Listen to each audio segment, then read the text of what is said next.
that character the players show on the pitch, that determination, that desire to fight for the flag and to battle to the end, it was all visible to see.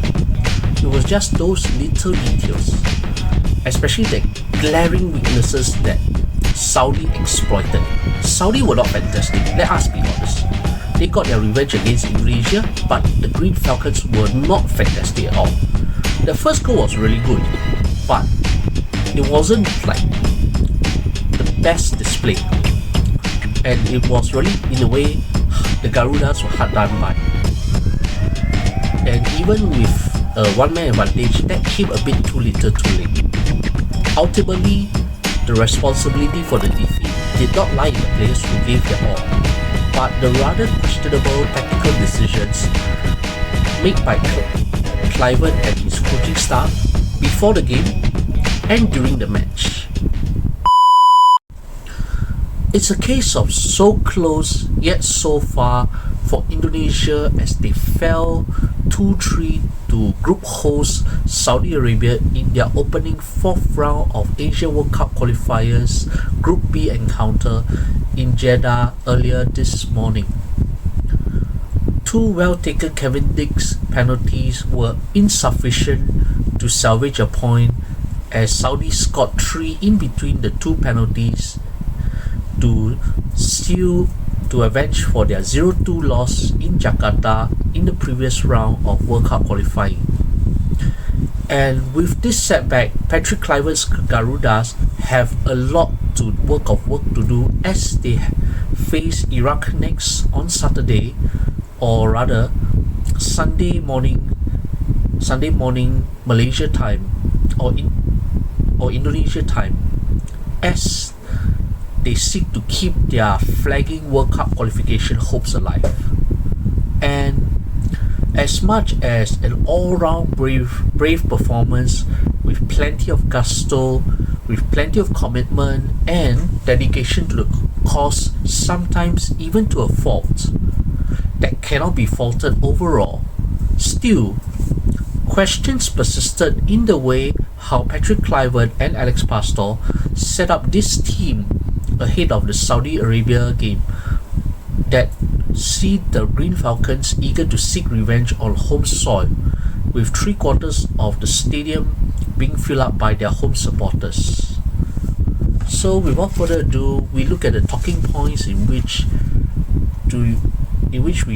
Tayaja sees why Indonesia fell to such a defeat.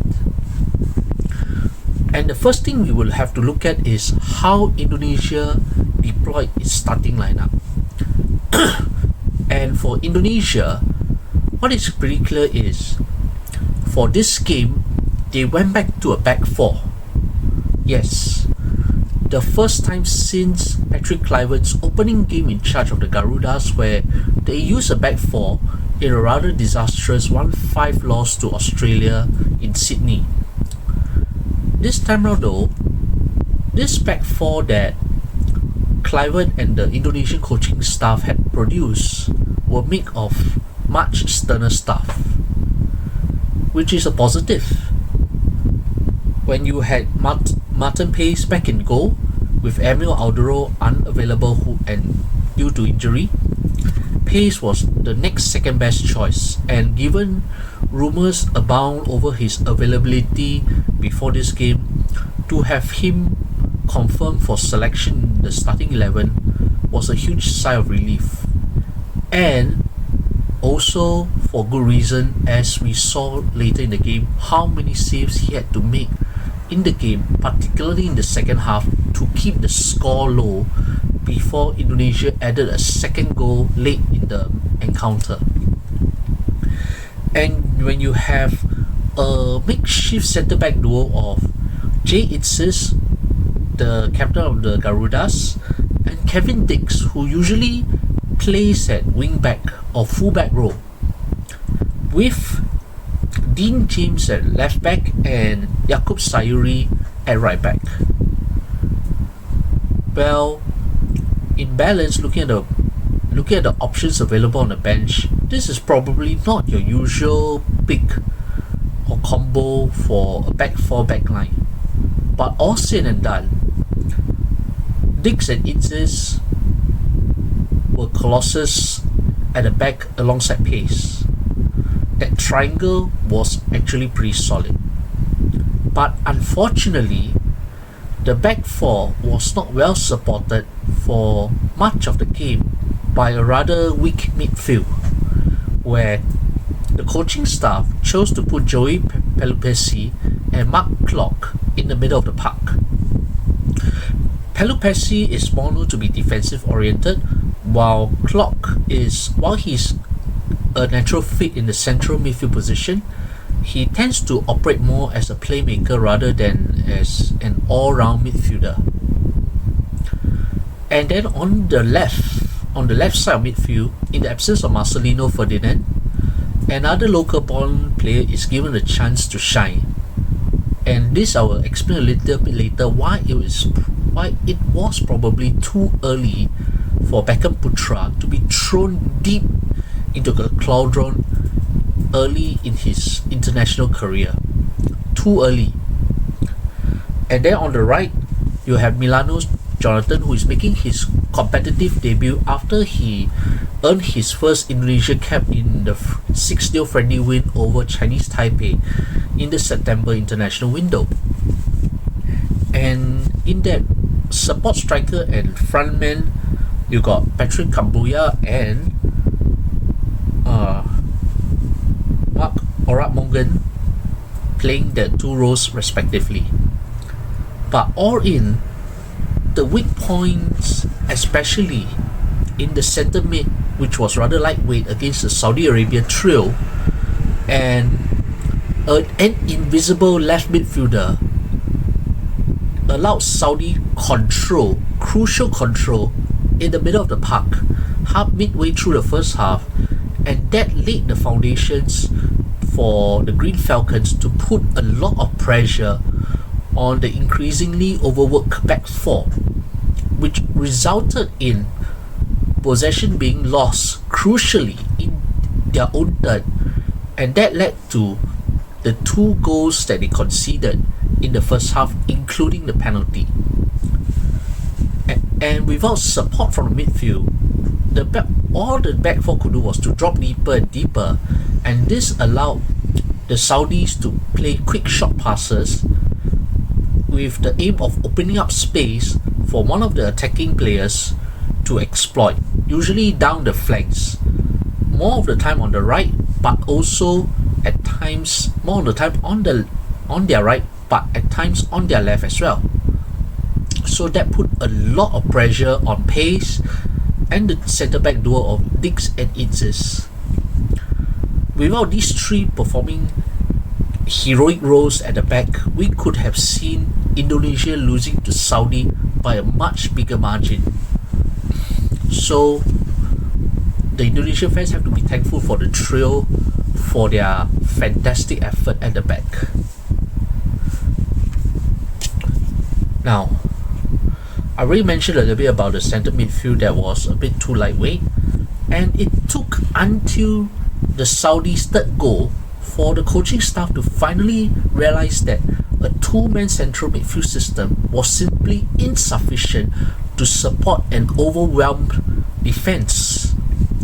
Why did it take the coaching staff so long to realize that 4-4-1-1 formation was simply not working well, even though Ileana Rogers was brought in to replace the very invisible Beckham Putra at halftime?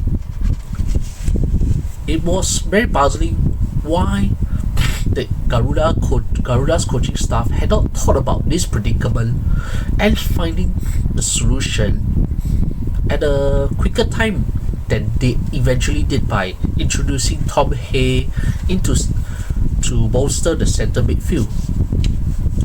Although starting Tom Hay on the bench was a more sensible option, given that we have noticed that in the qualifiers, when Tom Hay was a starter under both Shin Tae-yong and Clivert, Hay was prone to being very fatigued by the 70th or 80th minute and had to be taken out because of the intensity of the work that he had to do, more in the creative playmaking side, but also in being the linkman between defense and midfield, and also in midfield, between midfield and attack.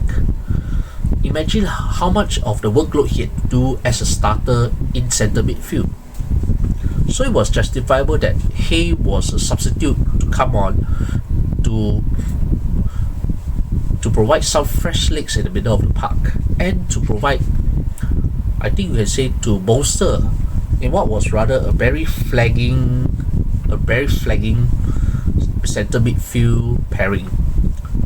Because by then, when in the 64th or 65th minute, when Tom Hay and Oli Romani came on, Indonesia were already 1-3 behind, and they're starting to lose. But the puzzling part is, why didn't Clivert and his coaching staff decide to send on Tom Hay sooner?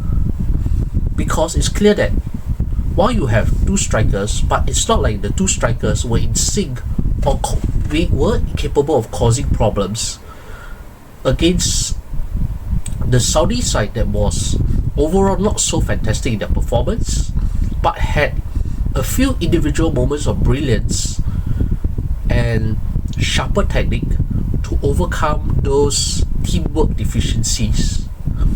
So it's very puzzling why this coaching staff was unable to work out those solutions when Indonesia were asking for answers.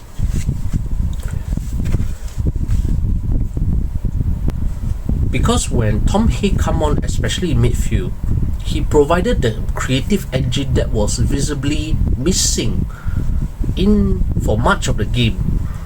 Mark Clark was a playmaker, yes, but at international level, he functioned more as a centre midfielder and was less able to reprise his playmaking role the way he would have done at club level in the Indonesian Super League. But all said, because Pelopussi is still playing abroad while Clark has been playing in Indonesia for several years, so that gap in understanding is there. The gap in understanding was visible, and with that gap in understanding how that centre midfield was to function, this allowed the Saudis to capitalise and, as I've said earlier, take control. With Hay now in the picture, the dynamic had shifted, because with Hay, he was able to pull the strings, and Romani, with all credit, was able to provide a bigger threat up front than Rahma Oratogan, and that allowed Patrick Kambuya to drift more onto the right, with Iliano Rangers providing support to the left and Iliano Rangers providing more support on the right, so that it became an eventual 4-3-3. So probably that 4-3-3 that Clivert and his coaching staff had in mind, that should have worked against the Saudis this time, but the rather baffling decision making in the starting 11 and also in the substitutions as well. Now, I will now talk about Beckham Putra. Beckham Putra is still a relatively young attacking midfielder or winger for Persib Bandung, and he has that promise for a number of years. But to throw him in at the deep end without him previously appearing in many of the matches in the previous rounds of World Cup qualifying represented a huge risk. Could it have been easier if Iliano Rangers had been given the starting nod ahead of Beckham Putra? Because the Indonesian Beckham is clearly not at the level of the original moniker. I mean, the former English captain Sir David Beckham. It's like Beckham Putra was totally invisible. That allowed the Saudis to take control of the flank that he was supposed to be guarding in front of Dean James. And James, now, because of Beckham Putra's invisibility, had to do double the work. The number 7 also barely had a touch on the ball, barely contributed in the attack. He had running, but that running was as much as he could show for that 45 minutes he was on the pitch. Correctly yanked out at halftime, but partly the damage was done. Could Cliver and his coaching staff have done better in throwing on Reinders in at the start, especially now in a game where the stakes are high and the results are really consequential? Did Cliver and his coaching team omit on this? This is the really puzzling part in the way how the starting lineup was being portrayed. And to add to further compound matters, because as I mentioned, this is a game where the stakes are high, where goals are consequential, and the results even more consequential. So in such a high tension game, especially when they're playing against the group host in Jeddah, Saudi Arabia, usually it is imperative for the visiting team not to commit super silly mistakes, not the cynical fouls that they may have to make from time to time, but the avoidable silly mistakes that could have resulted in something really consequential. Unfortunately, that actually really happened in the 34th minute. That shirt pulling by Yaqub Sayuri, could it have been avoided? Perhaps. With VAR in place for this rapid charge round, any mistake will be scrutinized in much greater magnitude. And during this game, the Kuwaiti referee Ahmed Al Ali had to go to the VAR screen thrice or 4 times just to ascertain whether there were penalties, of which 3 were eventually awarded, 2 to Indonesia, 1 to Saudi Arabia, with 1 Saudi claim eventually being denied. So in that case, a simple shirt pulling became the demise of Yaqub Sayuri's role in allowing Saudi to take the lead. It could have been avoided. Really, it was avoidable. Perhaps if he had not pulled that shirt, the Saudi number 9 would have just drifted in past Inzes and him and just tuck away the goal. But there was also that probability, the other half probability, that you let him free and he could still miss, because it's not like the Saudis were that prolific inside the box. Because they were prolific, provided you give them space to shoot, as what happened in the third goal and also in the first Saudi goal. But for that one, if the space was reduced and Pace and Inzes will work overtime to try to cover as much ground as possible, tugging the shirt was probably unnecessary. And especially at home ground, and with a 50-50 chance of a foul occurring, I think that golden rule when it comes to playing against a home team in a high stakes match competitive game is never commit a silly foul that is liable to punishment, because it's clear that the Saudi number 9 fell down on his own after the initial shirt pulling, but in such a high stakes, high pressure outcome, the Kuwaiti referee probably decided it was probably safer, for the benefit of the doubt, to side the Saudis on this, and hence that silly foul was penalized at great cost. Otherwise, it could have been just 1 point for the Saudis and 1 point for Indonesia, and it would not have complicated matters for Clivert and his coaching staff. And overall, looking back, I mean, I've said those negatives in terms of team selection and also the tactics as well. But when to give credit where credit is due, where the Garudas were concerned, Martin Pace was really fantastic in goal tonight. Yes, he did concede 3 goals. 1 from a penalty, 1 from a long-range shot that he had no answer from, and the Saudi number 9's second goal off a rebound, from which he saved from an earlier shot from Saudi number 7 early in the first half. It was also unavoidable, but those that he could make a save, he really committed himself to it. And without him making a few major blocks and save stops in the second half, imagine having a 2-6 loss. That would have been a bit more catastrophic, because goal difference could come into play at this stage of qualifying. And we're talking about World Cup qualifying. When the stakes are high, Pace showed that he's more than a capable contender for the number 1 shirt alongside Emil Aldero. And that determination and cool-headedness, because you can see that all credit to the Garudas, they never dropped their heads. They never lost their heads. They were just unable to find a third goal that could have secured a point. Because the Saudis did lose somehow. Kano, the veteran midfielder, lost his head in injury time to get 2 yellow cards in quick succession and delayed the time further for sending off. So you can say that this security referee Ahmad Al-Ali had a very tough night in the office.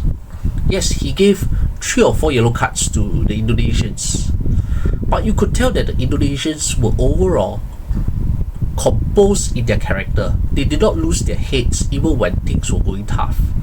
The coaching staff may have made mistakes, but at least they rectified them, and that allowed the change of tide, especially with the introduction of Ole Romani, who was a doubt because of his previous 2-month layoff after a pre-season injury in Indonesia. He had 2 attempts. That was the impact that he had that separated him from Ragnar Orat-Morgan and even Milan's Jonathan. Yes, that was the gap Romani offered compared to the other strikers in the squad. Imagine if Romani had been fully fit and sharp. Who knows how many goals he could have scored. And all said though, it's like that character the players show on the pitch, that determination, that desire to fight for the flag and to battle to the end, it was all visible to see.